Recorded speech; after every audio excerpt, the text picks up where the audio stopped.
So about 5 years in on a Nixon blaster. Works great, throw it at the ground, it don't die. Fan-freaking-tastic. Love it, great sound, of course, and pretty much waterproof. Pretty much idiot-proof. Only a couple buttons to run the thing. I love it.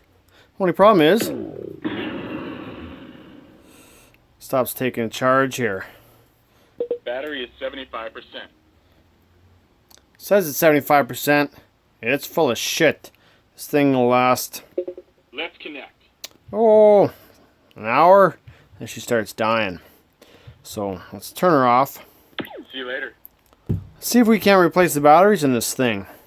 Who knows how to get into a waterproof silicone covered thing without totally breaking it. I don't know. Oh, what's this? Oh, I see a screw. Oh, ho, ho, ho, buddy. Are we in? I don't think so.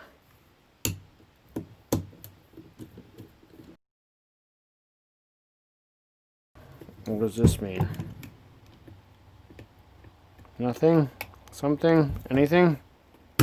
Ho, ho, ho! Guess we just pop these suckers off and see what's under there.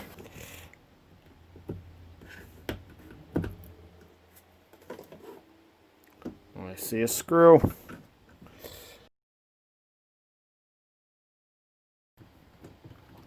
Now, being unauthorized as I am to do repairs on a Nixon blaster, having neither been qualified by the company nor trained, I'm fully expecting this thing to not work after I'm done with it. But, Lord willing, the creek don't rise. We ought to be able to at least see the problem.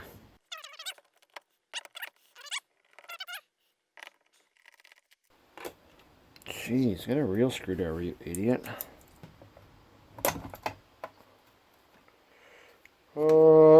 Holy sh! 1 cell in there. One. Just one. Just one cell. They could have put in way more and they didn't.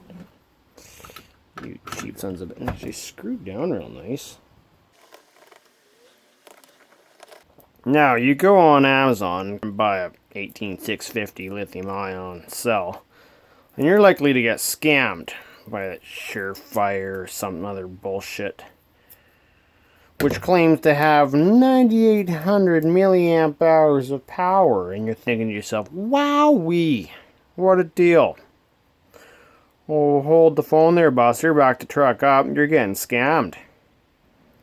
The best, and I mean the highest capacity for 18650 as it stands right now, somewhere in the range of 3,500 milliamp hours.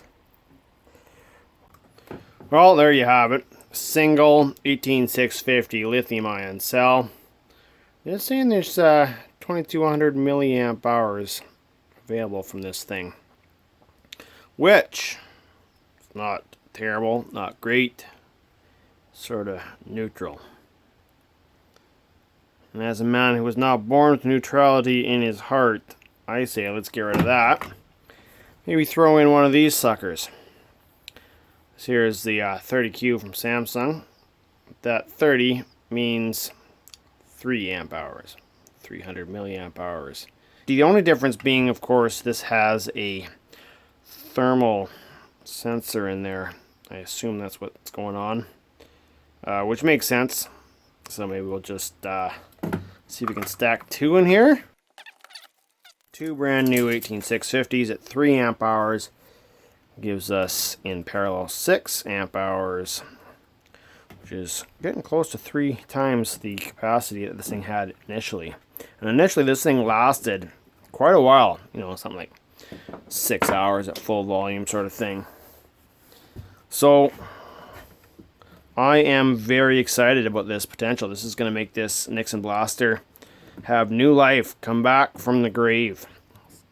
Now, this is the part where you short her out and accidentally light a fire. and become a training video. Oh, but I was not right on it being simple. That appears to be the charge controller system there. So I am going to have to reuse it. Now, for those of you who might be curious what a 18650 is out of the box, I'm going to take a quick look. Now, this is the positive and this is the negative. I'm going to confirm that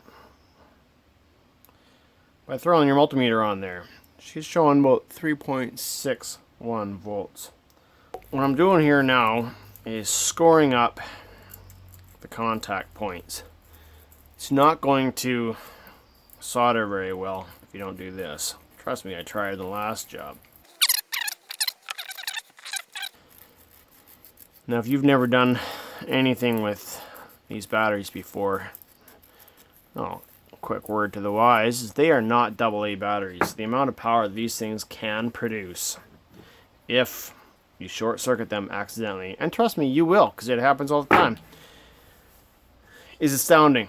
You will melt wires and burn your hands instantly. Now, trying to solder to a battery like this requires a fairly hefty soldering iron.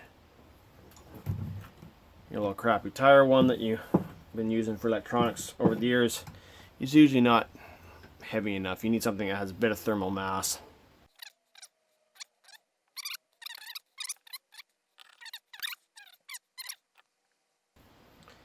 You want to be careful not to throw too much heat into these batteries.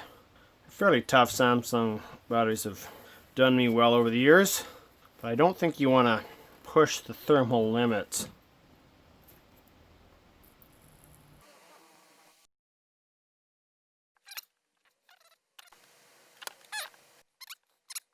Soldering iron done. See you later. See you, bro. Alright, well, now comes the tricky part. See if we can fit her back in there. Now, with any luck, I don't have to do any fancy milling. Get contact. Listen to this baby purr.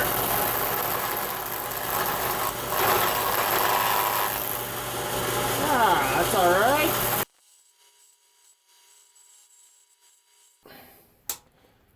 Yep.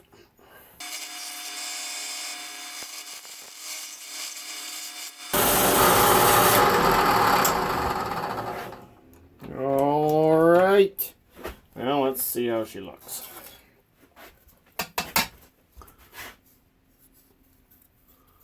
I think that is going to work. Now, how much deburring is actually necessary here? Well, it's not. Let's be honest. Little plastic bits floating around probably ain't going to do too much. Maybe getting the speaker cones there and make some crackling noises. Maybe. Probably not, though. But it's a matter of principle. I'm going to clean up a little bit anyways. See if we can make it look as pretty as I feel. That's a joke, because it's impossible. Alright, and just dump it all in there. Perfect, problem solved. Now I don't have to worry about it at all. You know what, they actually fit really nicely in there. And I might be able to reuse my little battery clamp. Now, if I were to recommend anyone else to be doing this job, you don't got the tools to do the stupid crap that I do, maybe just go ahead and replace it with a single battery. Whose stupid idea was this anyway? Hey!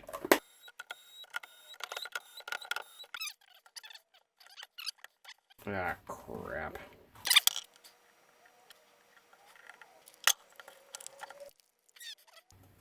I think we can be happy with that. Still blows my mind with room for 2 cells in there. They only used 1. Alright, well, thanks for following along with this stupid video. Hope it helps some of you out there who are messing with their Nixon blasters and they just don't take a charge anymore and don't last. Okay, guys. Talk to you later. Bye now.